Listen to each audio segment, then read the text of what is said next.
자, 사람에게 먹는 게 굉장히 중요하다고도 하고 또 육신의 생명을 지켜가는 일, 그래서 우리에게 굉장히 중요하게 생각하는 게 뭔가 잘하고 싶고 잘 먹고 싶고 잘 살고 싶고, 항상 그렇게 우리는 이 땅에 살아가면서 뭔가 잘하고 싶은, 우리의 이 땅에 한 번밖에 없는 이 땅의 생명 참 잘해보고 싶은 그런 욕망을 가지고 살아갑니다.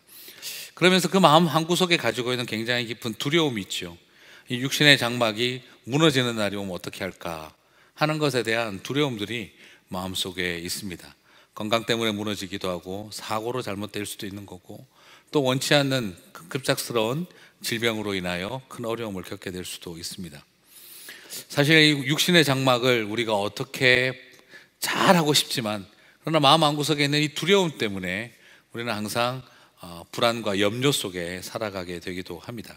사실 굉장히 두렵습니다. 그 어느 누구도 이것을 편하게 생각하고 여길 수가 없습니다.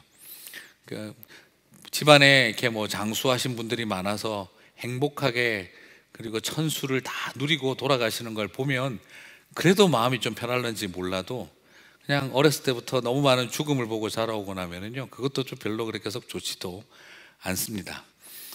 빨리 부모님들이 저보다 더 빨리 부모님을 여의신 분들도 있겠고, 그렇게 육신의 연약함들 속에서 떠나가는 생명들을 바라보고 있다 보면 우리의 마음속에 언제 있을지 모를 막연한 두려움과 트라우마들이 있죠.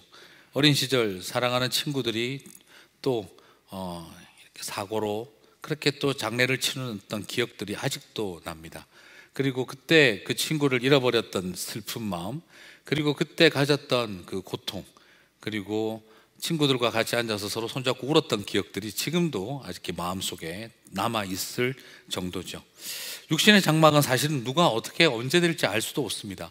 오늘 우리가 고린도후서에서 읽었던 이 땅의 장막이라는 말이 그냥 이게 말 그대로 우리 육신의 생명을 말합니다.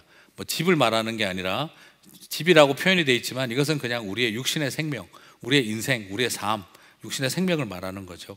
육신의 장막, 이 육신의 생명은 정말 언제 어떻게 될지 아무도 모릅니다. 태어나는 아이라고 안심할 수 없고, 연세들이 어르신이라고 해서 곧 돌아가시는 것도 아니고, 그래서 사람들은 말하지 않습니까? 오는 것은 순서가 있어도 떠나는 것은 순서가 없다라는 말을 할 정도로 우리의 삶의 육신의 장막은 어떻게 되어질까라는 것에 대한 막연한 두려움들이 있습니다. 그래서 우리는 육신의 장막을 잘 보존하고 싶고 잘 세우고 싶고, 그리고 겁이 나고 그런 마음이 있는 것은 당연한 일입니다. 그런데 우리의 육신의 장막이 무너질 날이 온다면, 이런 말을 쓰는 것 자체가 별로 듣기에 기분 좋지 않고 편하지 않은 표현들이죠. 그러나 오늘 좀 나누고 왔던 이유는, 많은 성도님들이 또 육신의 장막의 연약함으로 인하여 힘든 싸움들을 많이 하고 있는 것도 사실이기 때문입니다. 특히나 최근에 와서 괜히 많은 분들이 아픕니다. 그리고 또 아픈 분들을 많이 만나게 됩니다. 그리고 그렇게 보다 보면은 그 마음이 참 무너지고 안타깝습니다. 사랑하는 또 가족들, 부모님, 또 예수님을 알지 못하고 믿지 않으신 부모님들이 육신의 연약함으로 돌아가시는 이야기들, 그리고 생각지도 않은 곳에서 급작스러운 일로 인하여 또 이별을 해야 하는 슬픔들, 어떤 때는 전화통 붙잡고 이야기를 나누다 보면 참 할 말이 없습니다. 누군가 저한테 물어보더라고요. 이번에 목회자라는 건 어떤 자리입니까? 라고. 목사는 어떤 자리에 있는 겁니까? 라고 물어보길래 제가 뭐라고 대답을 해줬냐 그러면요, 나도 할 말이 없는데 뭔가 말을 해드려야 되는 자리, 나도 무슨 말을 해야 될지 도저히 모르겠는데 모두가 다 내가 무슨 말을 해주기를 기다리는 자리에 서 있는 것, 그게 목사의 자리일 때가 있습니다 라고 제가 이야기를 해줬어요. 나도 도무지 이해가 안 가는데 이해를 시키려고 노력해야 하는 말을 해야 한다는 것, 그게 때로는 우리가 부딪혀야 할 현실입니다 라고 제가 이야기를 하기도 했어요. 실제로도 지금 그런 통화를 붙잡고 전화기를 붙들고 목사님 도대체 왜 하는 질문을 던지는 성도들의 질문 앞에 듣다 보면은 무슨 말을 해야 될지 알 수 없는 자리에 그래도 뭔가 한마디를 해야 한다는 부담이 존재하는 것을 발견하게 되어집니다. 그리고 또 사람들을 쳐다보노라면 참 세상 억울하고 불공평하다 하는 생각이 들기도 합니다. 왜 그렇게 우리가 힘들게 그 육신의 연약함 때문에 그렇게 씨름하고 살아가야 하는 걸까? 이제 갓 태어난 아기가 온몸에 각종 의학 장비를 두르고 누워있는 모습을 보면서도 저도 참 많이 그렇습니다. 워낙 어릴 때부터 또 그러다 보니까 이렇게 시신을 봐도 별로 겁나지 않고 손대는 일이 저는 별로 무섭지도 않고, 좀 제가 사실 좀 모질고 독해요. 그런 면에서는 겁도 별로 없어요. 근데 아이가 온몸에 장비를 달고 있는 걸 보고 있으면 그냥 뭐 어떻게 하지를 못하게만큼 마음이 괴롭더라고요. 그리고 그처럼 또 갖고 싶어하는 아이, 유산하고 힘들어하고 고통스럽게 또 그 아픔 속에 살아가는 사람들의 모습을 보고 있다 보면 하나님의 약속이라는 게 도대체 뭘까 하는 생각이 들 때도 있습니다. 열심히 선교하고 평생을 하나님 앞에 하나님 사랑하는 일에 삶을 다 던졌는데 깊은 질병과 암에 걸려서 생사를 넘나드시는 선교사님의 이야기와 그분들을 위해서 기도를 하다 보면 참 마음의 억장이 이렇게 확 무너질 때도 있습니다. 정말 육신의 장막이 무너지는 것에 대한 이 두려움들, 그리고 이 부담감, 그 고통들을 우리는 어떻게 해야 되는 걸까? 그리고 이런 일에 대해서 선교사, 성경의 우리의 위대한 신앙의 선배들은 이걸 어떻게 이해하고 극복해 왔을까? 저는 그게 참 궁금했었습니다. 오늘 본문을 보면 바로 사도 바울의 그런 메시지가 담겨 있죠. 오늘 사도 바울은 육신의 장막이 무너지면 영원한 하늘에 있는 영원한 집에 덧입는 것을 사모한다라고 표현을 하고 있는데요. 그렇습니다. 이게 바로 사도 바울의 가슴 속에 있는 자신이 지금 현재를 살아가는 그의 심정의 이야기를 잘 묘사하고 있는 것이죠. 오늘 이 본문을 여러분 약간 오해하지 말아야 할 것은 바로 이 땅의 집, 저 천국이라고 하는 집, 이 영원한 집이라고 번역이 되어 있다 보니까 그렇게 보는 경우들이 많이 있는데요. 지금 여기는 그런 천당 이야기, 이 땅에서의 집 이야기, 그런 이야기가 아닙니다. 이것은 바로 육신의 생명을 말하는 거고, 저 천국에 있는 영원한 집은 바로 영원한 생명을 말합니다. 그래서 원어적인 번역에는 집이라는 표현이 정확하게 나와 있지는 않습니다. 그냥 eternal이라고 번역하는 영원함이 있다라고 번역이 할 수 있어요. 결국 이것은 뭘 말하느냐, 우리에게 영원한 생명에 대한 이야기를 오늘 사도 바울이 하고 있는 것이죠. 자, 오늘 우리가 여기에서 우리가 알아야 되고 정리해야 되는 게 하나 있는데요.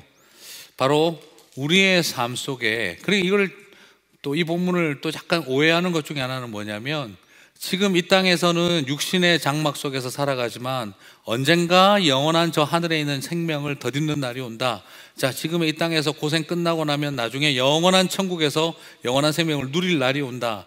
그런 메시지도 아닙니다. 정확하게 말하면 오늘 이 메시지는 굉장히 우리에게 미래를 향한 막연한 희망을 이야기하는 메시지가 아니라 육신의 장막이 무너지는 삶을 살아가고 있는 우리들에게 지금 여러분은 영원한 생명을 덧입고 있다는 걸 보여주는 메시지예요. 그래서 여러분 고생 조금만 더 하세요. 이제 조금만 있으면 영원한 천국이 여러분을 기다리고 있습니다 하는 그런 어떤 막연한 미래에 대한 희망을 말하는 메시지가 아니라 지금 여러분은 영원한 집을 덧입고 살고 있습니다 라는 것을 사도 바울이 우리들에게 던져주고 있다는 것이죠. 사실 오늘 이 본문을 여러분 보시면, 그래, 이 땅에서 열심히 살다가 천수를 누리고 그 다음에 천국 갈 때 되면 영원한 집이 기다리고 있겠지, 영원한 생명이 있겠지, 이게 아닙니다. 오히려 지금 이 이야기는요, 현실에서 바라본다면 사도 바울 입장에서는 굉장히 힘들고 열받는 일일 수도 있는 겁니다. 오늘 고린도후서 우리 5장 앞에 뭐가 있습니까? 당연히 4장이 있죠, 그죠? 그 4장을 보면은 그 내용이 뭐가 나오냐 그러면 바울이 죽음의 문턱을 여러 번 넘은 이야기가 나와요. 고린도후서 4장에 보게 되면은 4장 8절에 보면은 사방으로 우겨쌈을 당하여도 라고 나오고, 9절에 보면은 박해를 받아 거꾸로 뜨림을 당하여도 라고 나오고요, 12절에 보면 사망은 우리 안에서 역사하고 라는 표현이 나오고요, 16절 우리의 겉사람은 후패하고 날로 낡아지나 라고 되어 있고요, 17절은 환난을 받아 소망이 끊어지고 있다는 이야기까지도 나오고 있습니다. 다시 말씀드리면 오늘 이 5장에서 지금 사도 바울이 육신의 장막을 내려놓고 영원한 장막을 덧입는 날이 올 거라 하는 이 말은 이 땅에서 행복하게 천수를 누리고 다 잘 살다 보면 언젠가 천국 갈 날이 옵니다, 이야기를 하고 있는 내용이 아니라, 지금 자기 자신이 벌써 여러 번 죽을 고비를 넘기면서 핍박받고 거꾸로 뜨림을 당하고 날로 후패하고 낡아져 가고 있고, 그리고 살 소망이 끊어지는 자리를 계속 거쳐온 사람이라는 걸 말하고 있습니다. 이 정도 같으면 인간적으로 우리 어떤 생각이 들 수 있을까요? 하나님 불러가지고 선교사로 헌신했더니, 하나님 불러서 유대교 바리새파 다 집어 던지고 예수 그리스도를 위해서 내 생명을 던졌더니 결과가 이게 뭡니까? 하루도 제대로 편안하게 살아가는 날 없이 육신은 여전히 가시와 같은, 육신의 가시인 그 간질병을 안고 살아가고 있고, 그리고 맨날 40에 하나 감한매를 맞고 도적질 당하고 뱀에게 물리고, 그리고 온몸은 질병 덩어리에 사람들에게 돌팔매질 당하고, 왜 채찍에 맞으면서 내 인생을 이렇게 죽음의 문턱을 넘으면서 살아야 합니까? 선교 여행 갔다가 돌에 맞아서 죽은 줄 알고 밖에 던져놨다가 죽었는 줄 알았더니 몸 툴툴 털고 일어나서 다시 사역단하는 그런 일을 경험했던 사도 바울이 자기가 자신의 그런 고백과 경험 다음에 쓴 말이라는 거예요. 무슨 말입니까? 행복하게 열심히 살다가 육신의 장막이 끝나는 날 나는 저 하늘 천국에 가서 영원한 집에 살겠습니다 하는 이런 형태의 막연한 미래에 대한 희망을 이야기를 하고 있는 게 아니에요.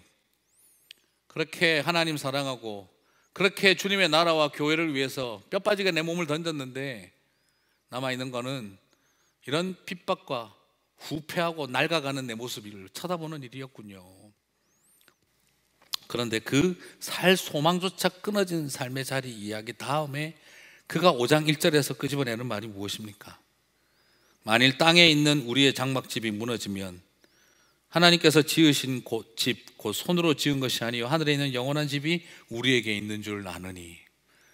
자신의 육신의 장막이 무너지고 상하는 것을 지금 바울은 분노하고 두려워하고 아쉬워하고 있지 않는 것을 바라보게 되어집니다. 참 어떻게 보면 무섭고 어떻게 보면 대단하고 어떻게 하면 여기까지 갔을까 하는 생각이 들 정도입니다. 그리고 이 고백 속의 중요한 포인트는 무엇입니까? 이미 덧입었다는 거예요. 이미 나는 다 입었다는 거예요. 지금 이것은 미래형으로 쓰고 있지 않습니다. 하늘의 영원한 집이 우리에게 있는 줄 아느니라 라고 표현을 하고 있고요. 그리고 여러분이 보시는 것처럼 2절 말씀도 하늘로부터 오는 우리 처소로 덧입기를 간절히 사모하노라 그러고요. 그리고 3절에서 이렇게 입음은 함으로써 이제 벌써 다 입었다는 걸 드러내기 시작을 하고요. 그래서 자기 안에 이미 벌써 하늘을 덧입고 살아가고 영원을 덧입고 살아가고 있다라고 하는 자신의 그 감격과 기쁨을 다 표현해내고 있는 것을 발견하게 되어집니다. 나는 언젠가 영광을 덧입을 것이 아니라 나는 이미 지금 영광을 덧입고 살아가고 있습니다 라고 그가 표현을 하고 있는 것이죠. 사도 바울은 우리는 여기서 무엇을 발견합니까? 육신의 장막을 벗어버릴 날을 염려하고 살아가고 있는 게 아니라 이미 나는 하늘을 덧입고 살아가고 있음을 고백하고 있는 걸 발견하게 되어집니다. 참 성도에게 있는 새롭고 독특한 관점이죠. 저는 이 말씀을 바라볼 때마다 옛날에 그렇게 생각했어요. 참고 살다 보면 언젠가 천국에 갈 날 뭐 이렇게 막연히 생각했는데 사도 바울은 나는 이미 벌써 그것을 입고 살고 있습니다. 이게 입다라는 표현을 써놓은 이유가 뭐겠습니까? 입는다라는 표현. 하나님 나라가 이미 내 몸에 붙어 있다 이 말인 거죠. 이미 하나님 나라가 나랑 분리된 느낌이 아니라 나랑 하나가 되어 있는 상태. 벌써 영원한 생명은 나에게 있어서 옷 입은 것처럼 딱 붙어 있고 딱 맞다는 거죠. 나를 완전히 감싸고 있다는 거죠. 그래서 사도 바울은 아주 의도적으로 하나님 나라를, 영원한 생명을 나는 내 옷처럼 입고 있다라고 표현하는 일을 즐거워했습니다. 저는 그의 독특한 이 표현 속에 담겨있는 의미가 영원한 생명은 더 이상 나로부터 떨어져 있는 존재가 아니라는 거죠. 여러분 생각 한번 해보시겠습니까? 좀 표현이 조금 애매한 표현이긴 한데 그냥 용서하고 들으세요. 누구를 쳐다볼 때 내 남편이라면 옷 안 입고 있는 사람을 떠올리세요? 말이 좀 무슨 말인지 이해가 가시죠 지금? 누군가 사람을 딱 떠오르면 뭐가 떠오르죠? 평소 그분이 잘 입는 옷부터 먼저 떠오르지 않으세요? 헤어스타일하고 다 떠오르지 않습니까? 누군가 사람이라면은 이름 딱 부르면 내 남편이라면은 그냥 벌거벗고 있는 모습이 머릿속에 떠오르지 않잖아요. 비정상이죠. 그러면 문제 있는 분이죠. 그렇게 생각하신다면. 사람의 이름을 딱 떠오르면 누구이라면 우리는 그 존재와 옷을 분리시킵니까? 안 시킵니까? 우리는 이미 옷을 당연히 입고 있는 것으로 전제가 되어 있어요. 옷이라고 하는 것은 사람이라고 하는 존재와 분리되지 않는 것으로 우리의 인식 속에서는 존재하는 것입니다. 오늘 여기에서 바로 보여주고 있는 것은 이미 그분들은 벗은 존재가 아니다는 거예요. 육신의 장막을 벗어버렸다 해서 그것이 이미 벗은 존재가 아니라는 거예요. 이미 우리는 입은 존재라고 사도 바울은 문학적으로 묘사를 하고 있습니다. 저는 이 말씀을 오늘 여러분하고 같이 나누면서 이걸 부탁하고 싶은 거예요. 여러분, 지금 이 육신의 생명을 어찌할까? 우리가 거기에 모든 것이 걸려 있는 게 아니라, 하나님, 나는 이미 벌써 영원한 생명을 누리고 살고 있습니다 하는 그 고백 앞에, 그 고민 앞에 서는 것이죠. 정말 우리에게 이 땅을 살아가면서 더 많이 고민해야 하는 것은, 나는 과연 그 영원한 생명을 덧입고 살아가고 있다는 것을 얼마나 알고 살아가고 있는가. 그리고 오늘 사도 바울은 그것을 뭐라고 표현하고 있습니까? 신음한다라고 표현을 합니다. 여러분, 보통 탄식하며 이걸 여러분이 보시면 오늘 두 번이나 걸쳐서 나오는데요, 이게 전부 다 영어 표현으로 하면 groan 한다라고 해요. groan, 막 으르렁거린다는 거죠. 그냥 탄식한다는 말이 단순하게 한다는 표현이 아니라 이 원어적인 의미도 굉장히 강렬한 짐승처럼 소리를 낸다라는 뜻이에요. 이것은 보통 어디에 쓰냐면 분노할 때, 화낼 때, 그리고 슬퍼할 때 이런 표현을 쓰는 건데, 오늘 여기에는 이것을 어떤 의미로 쓰냐 그러면 간절하게 갈망할 때, 참으로 우리가 여기서 탄식하며 간절히 갈망하며 하늘로부터 오는 처소를 덧입기를 원하노니. 저는 여기에서 또 4절에서 보면은 이 장막에 있는 우리가 짐진 것 같이 탄식하는 것은 벗고자 함이 아니요 오히려 덧입고자 함이니.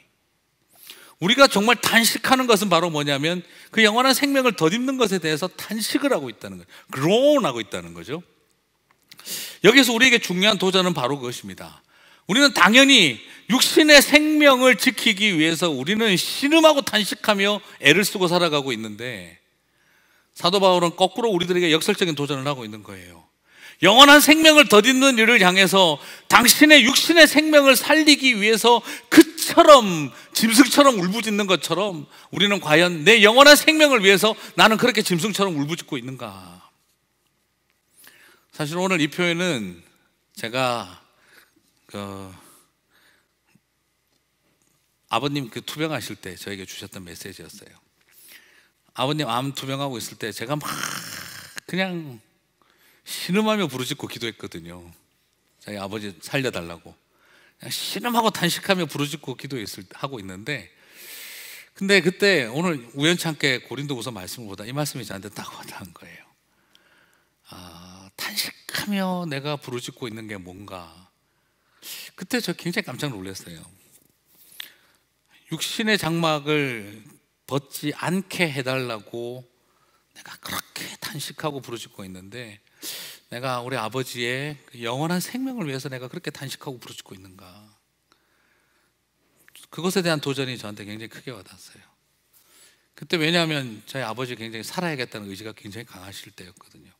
그리고 저도 굉장히 열심히 기도했었고, 그리고 저희 아버지가 나중에 살기 위해서 굉장히 애를 쓰셨고 정말 몸부림을 치셨어요. 저는 고맙게 생각했어요.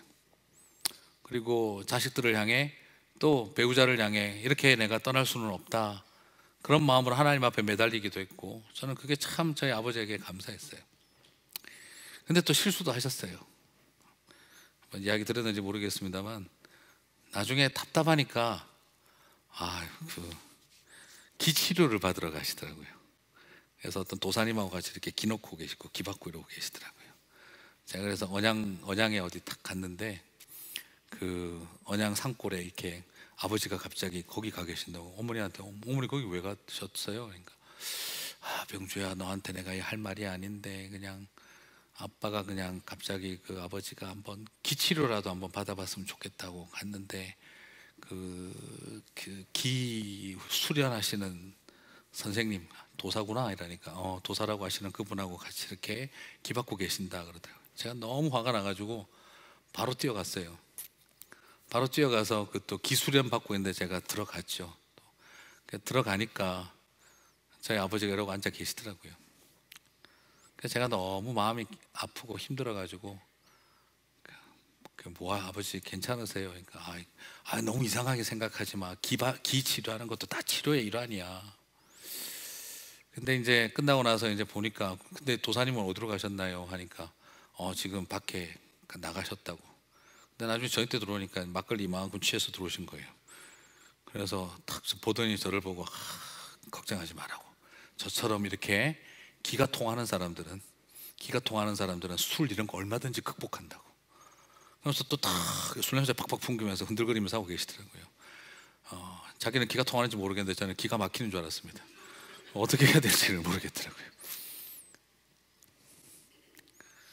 그리고 나서 제가 그날 아버지 옆에서 기도를 했어요. 그리고 난 다음에 그날 밤에 아침에 일어나서 제가 아버지하고 같이 이야기를 하는데 아버지가 되게 많이 놀라셨어요. 어제 밤사이에 하나님께서 뭔가 하나 보여주신 것 같아요. 저를 앉혀놓고 이야기를 하자는 거예요. 병주야, 이야기 좀 하자. 어젯밤에 꿈을 꿨다 그러시더라고요. 무슨 꿈을 꾸셨나요? 여기 있는 이 골짜기와 같은 곳에 구름처럼 꽉 끼어있는 양떼들이, 저 하늘에서부터 양떼들이 내려오는데 예수님께서 상처 입은 양 한 마리를 가슴에 딱 품고 그 양들과 함께 그 산을 내려오시는 그림을 내가 봤다. 그래요? 아유, 좋으셨겠네요. 근데 내가 그 양들 사이에 있지도 않고 그렇다고 그렇게 멀리 있는 것도 아니고 애매한 자리에 내가 서서 그 양들과 예수님을 부러운 눈으로 쳐다보고 있는 내 모습을 봤다. 그리고 그 다친 양을 품에 안고 계시는 예수님이 갑자기 고개를 돌려 나를 딱 쳐다보시면서 왜 너는 거기에 있니? 이렇게 물어보시더라. 그걸 물어보실 때 내가 너무 깜짝 놀래가지고 잠을 깼다, 그렇게 이야기를 하시더라고요. 무슨 뜻일까? 아버지 모르시겠습니까? 무슨 말인지 알겠다. 가자 그러시더라고요.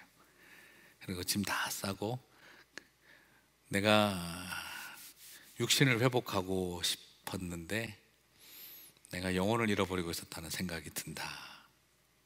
그리고 그 이야기를 하면서 같이 아버지하고 차 타고 나왔어요. 도사님이 따라오더라고요. 조금 더 받고 가지 그러느냐고. 기가 막혀서 못하겠다고.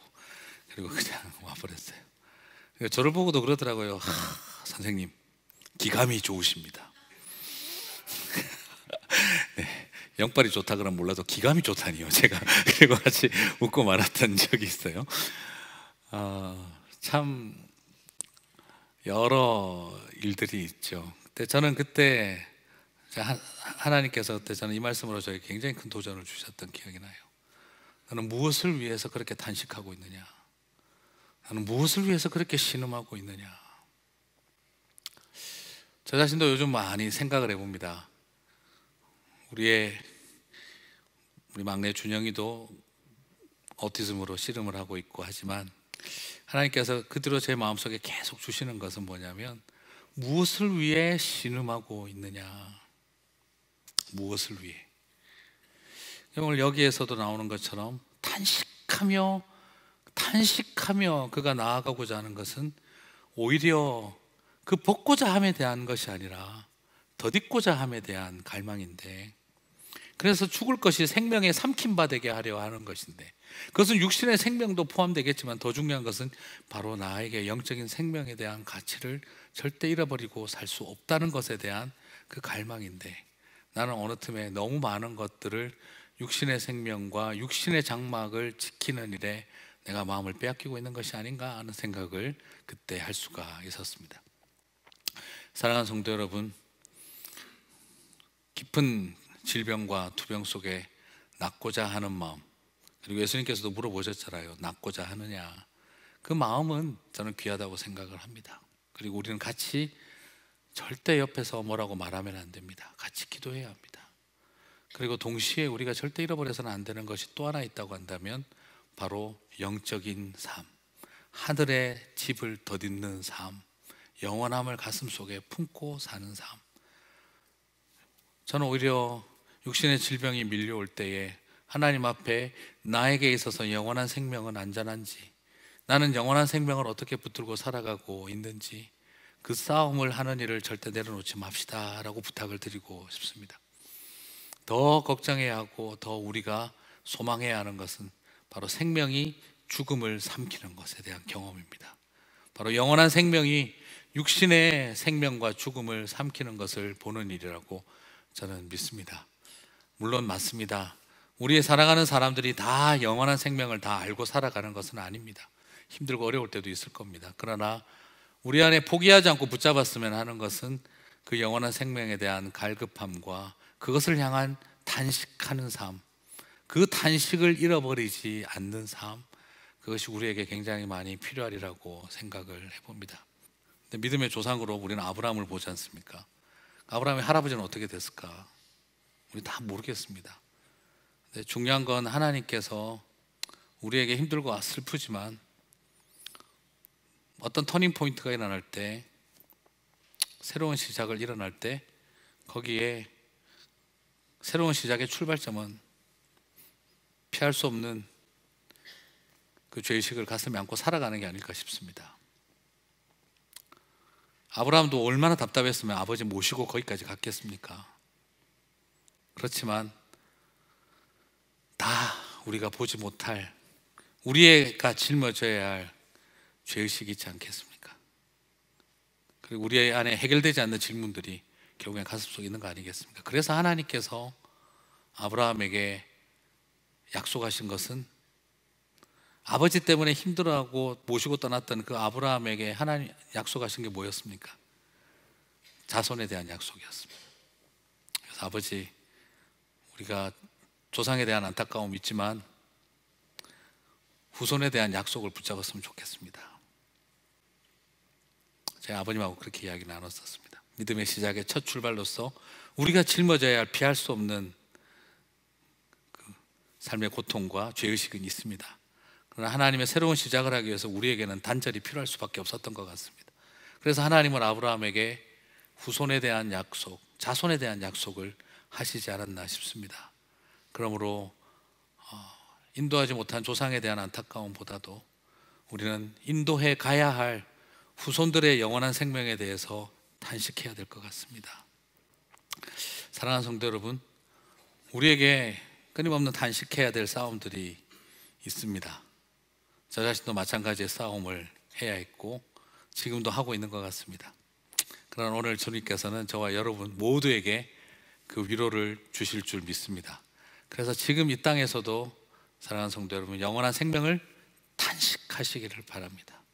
육신의 장막을 위해 단식함을 내려놓고 우리의 영원한 생명을 향한 단식을 붙들고 씨름하고 갔으면 좋겠습니다.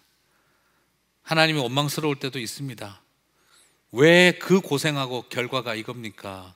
그러나 그 고생의 끝에 바울이 바라보았던 영원한 생명에 대한 그 단식이 저와 여러분의 것이 될 때 힘들고 어렵고 버겁고 화나고 속상하고 또 하나님 원망스러울 때도 있겠지만, 그러나 그것을 다른 탄식으로 바꾸어내어서 소망으로 승리하시게 되기를 바랍니다. 그럴 때 우리에게 더 깊은 위로가 저와 여러분에게 함께 하실 줄 믿습니다. 그 소망 바라보시고 승리하시는 저와 여러분 되시기를 바랍니다.